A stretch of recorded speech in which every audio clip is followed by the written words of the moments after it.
फातिमा की रानी माँ, प्रभु यीशु की माँ, आसरा तू ही है माँ।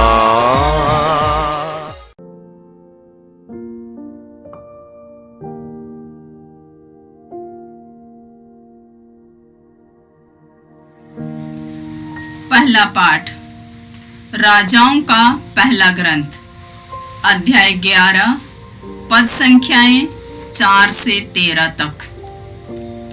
जब सुलेमान बूढ़ा हो गया था तो उसकी पत्नियों ने उससे बहकाया और वह दूसरे देवताओं की उपासना करने लगा।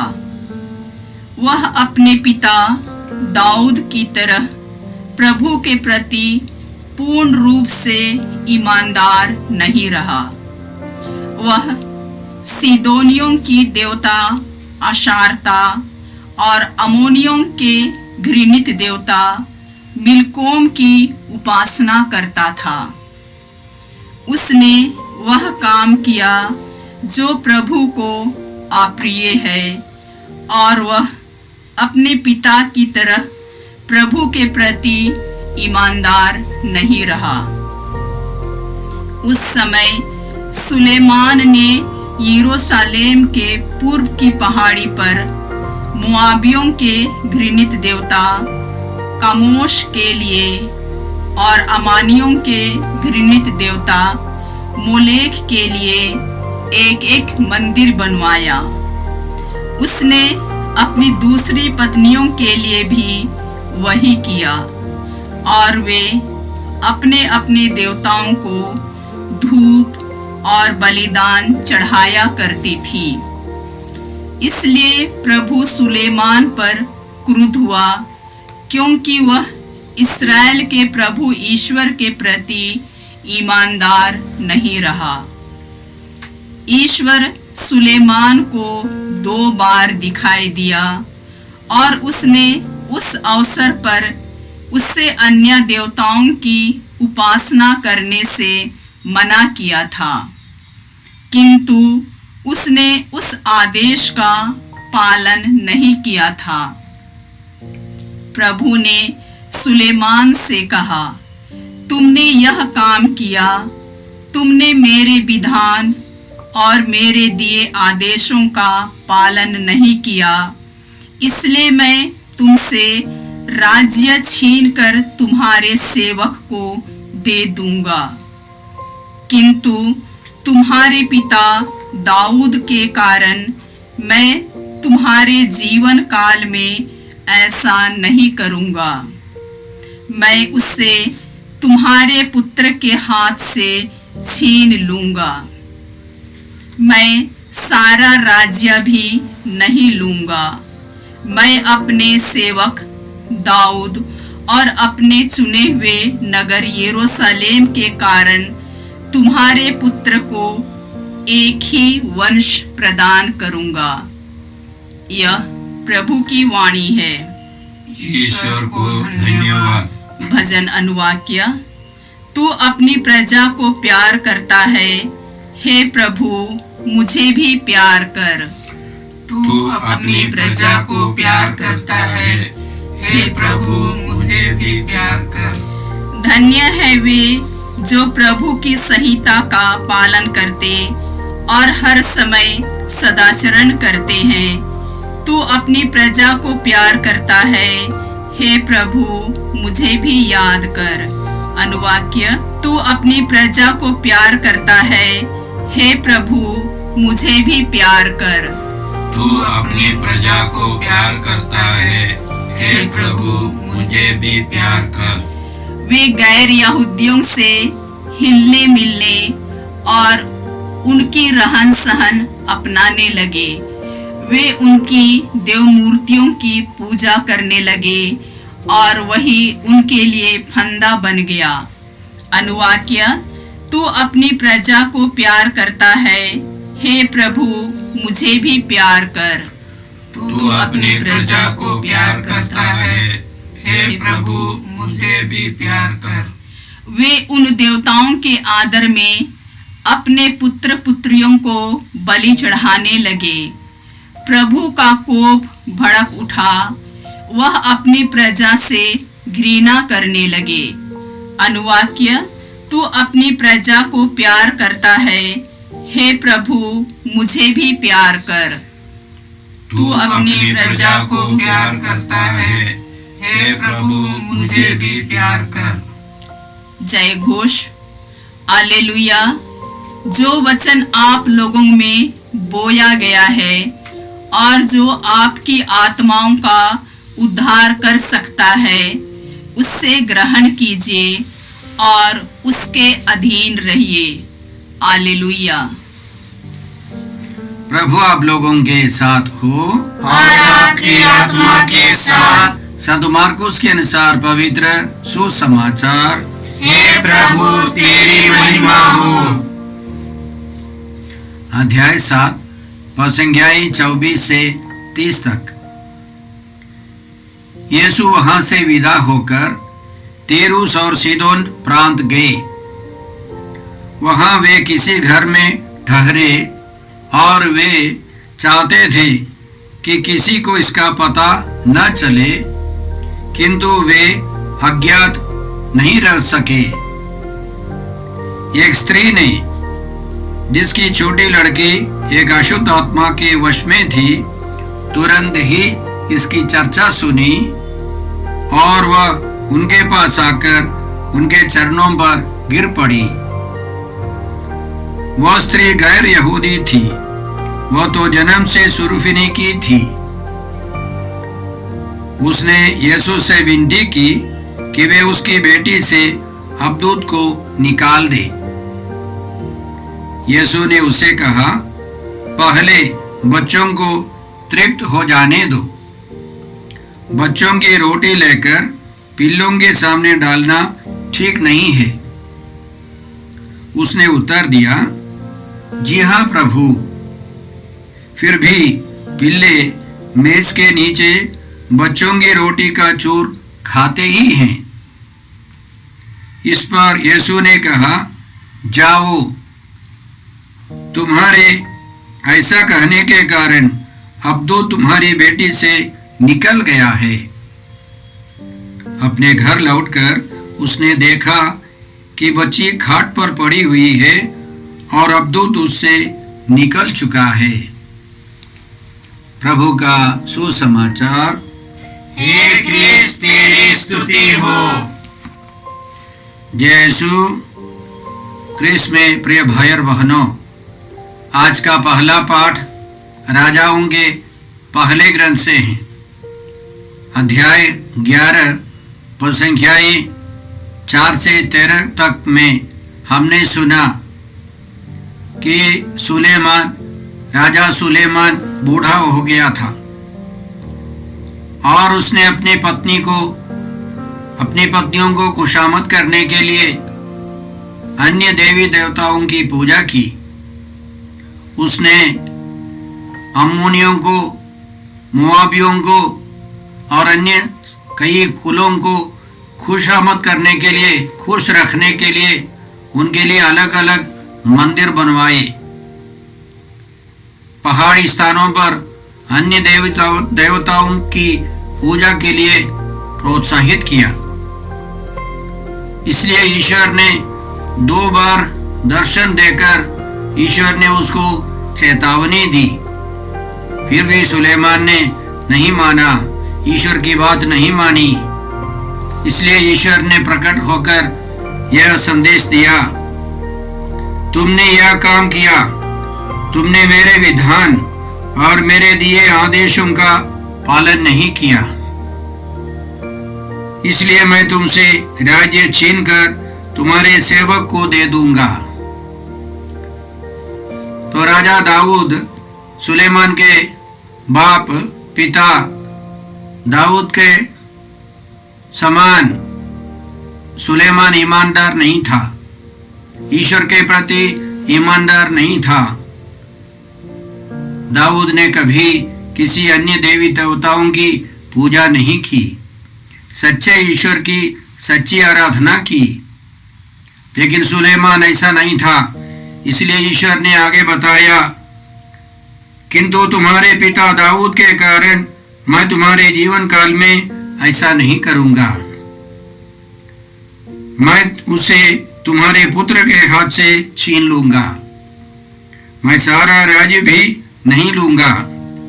मैं अपने सेवक दाऊद और अपने चुने हुए नगर यरूशलेम के कारण तुम्हारे पुत्र को एक ही वंश प्रदान करूंगा।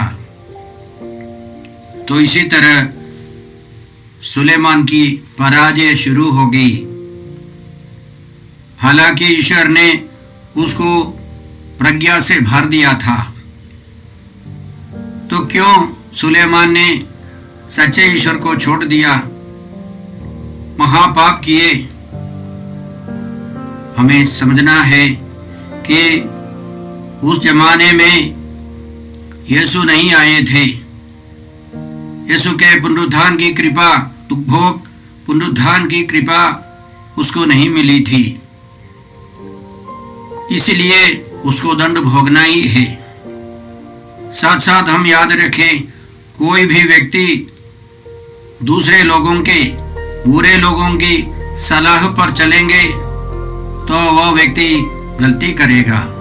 इसलिए स्तोत्र 1 में स्तोत्रकार कहता है, धन्य है वह मनुष्य जो दुष्टों की सलाह नहीं मानता, पापियों के मार्ग पर नहीं चलता और अधर्मियों के साथ नहीं बैठता, जो प्रभु का नियम हृदय से चाहता और दिन रात उसका मनन करता है। आगे स्तोत्रकार का कहना है, वह मनुष्य जो भी करता है सफल होता है। तो सफलता के पीछे अच्छे अच्छे लोगों की सलाह चाहिए, अभिषिक्त लोगों की सलाह चाहिए। दुष्टों की सलाह हमको पापों की ओर ले चलेगी। इसलिए हमको बुरे लोगों से दूर रहना है। बुरे विचार वालों से हम सतर्क रहें। कहने का मतलब उनका तिरस्कार नहीं, उनकी सलाह के अनुसार जीवन नहीं बिताए। दूसरी बात, सुलेमान हमें क्या सिखाता है कि बड़े बड़े राजा भी महापाप कर सकते हैं।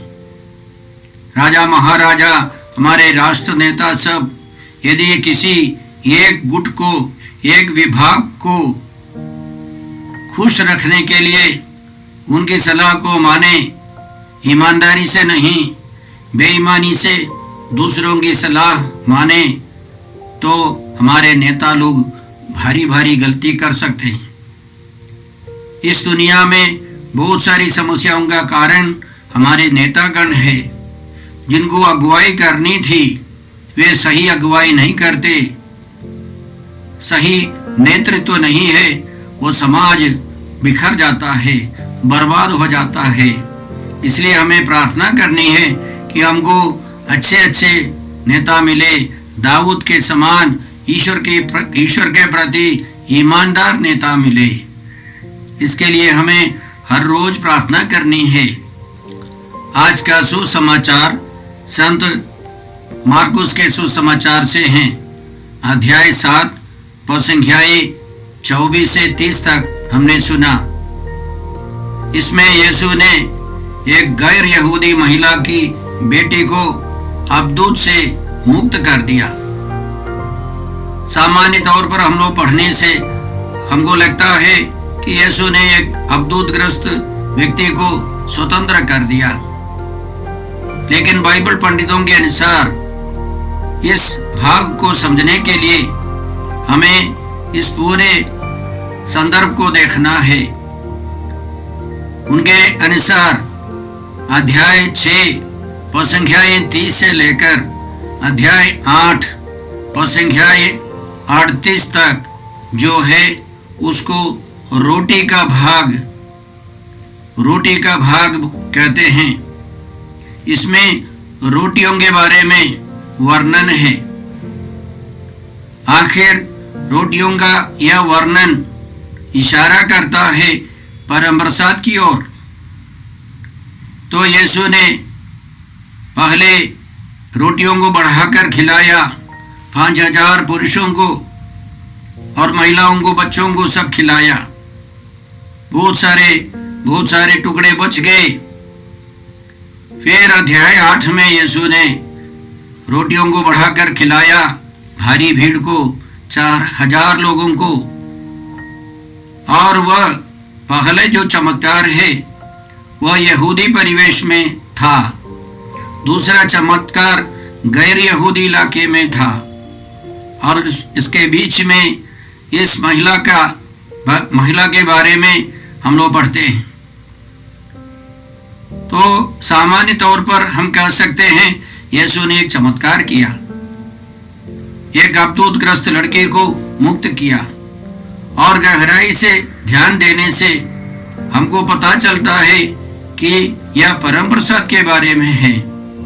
परम प्रसाद में सच्चा ईश्वर आता है, यीशु सच्चा ईश्वर है, और परम प्रसाद किन किन को प्राप्त होगा। तो हम लोग एक एक मुद्दे पर ध्यान दें।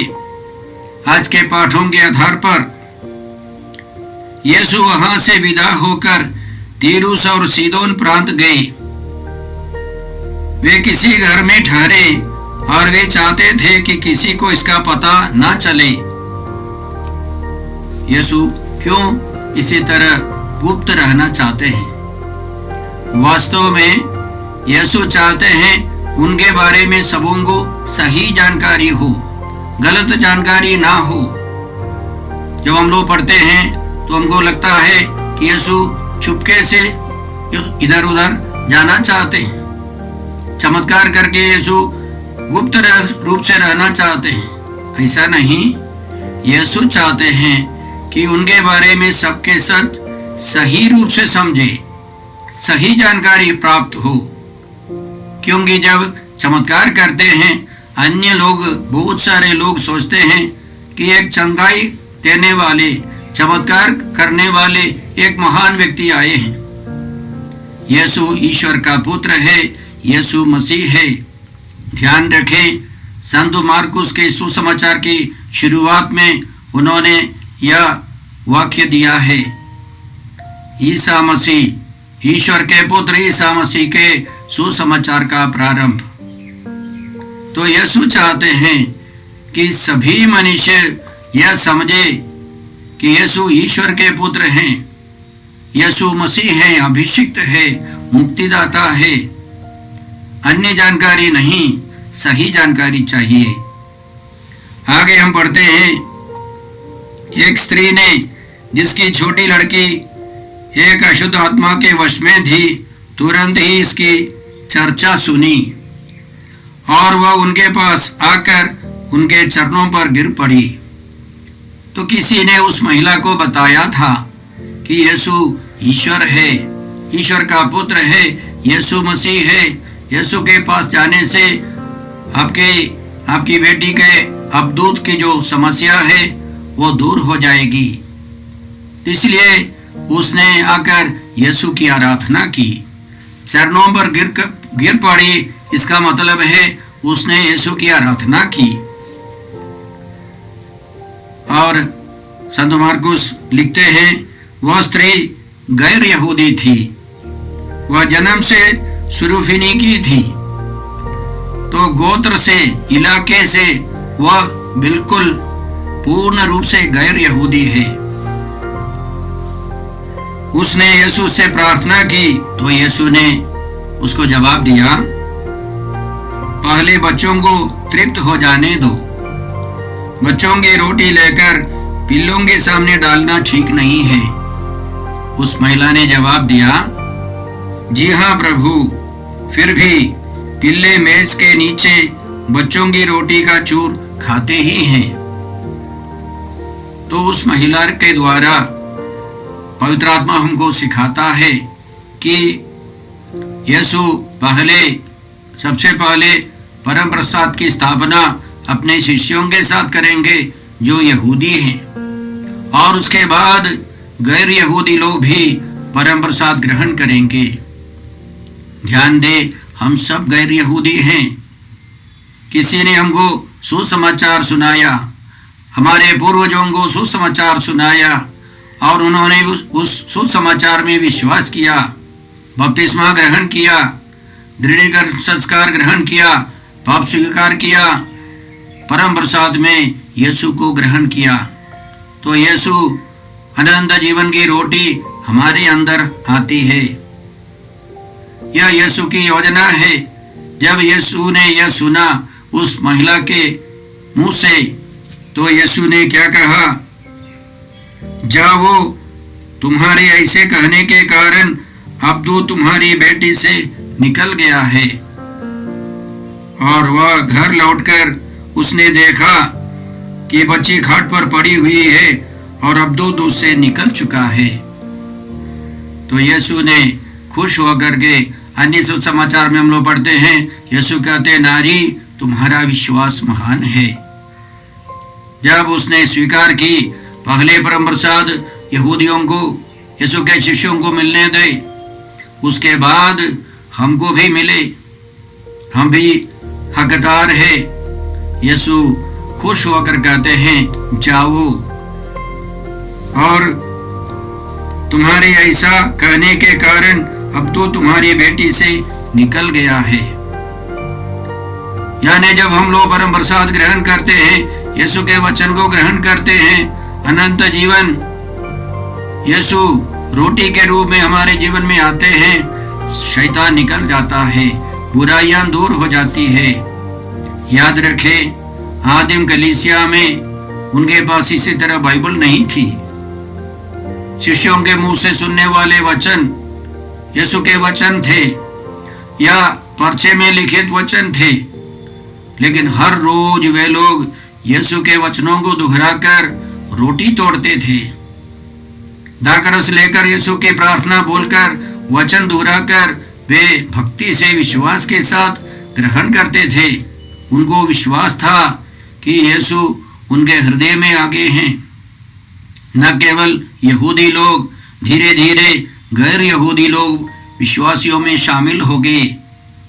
अब देखिए, सारे संसार में यीशु प्रवेश करते हैं। संसार के कोने कोने में रहने वाले विश्वासियों के दिल में यीशु आज भी प्रवेश करते हैं। तो यह जीवन की रोटी सबों के लिए है, मुक्ति सबों के लिए है, इसलिए यीशु आए हैं।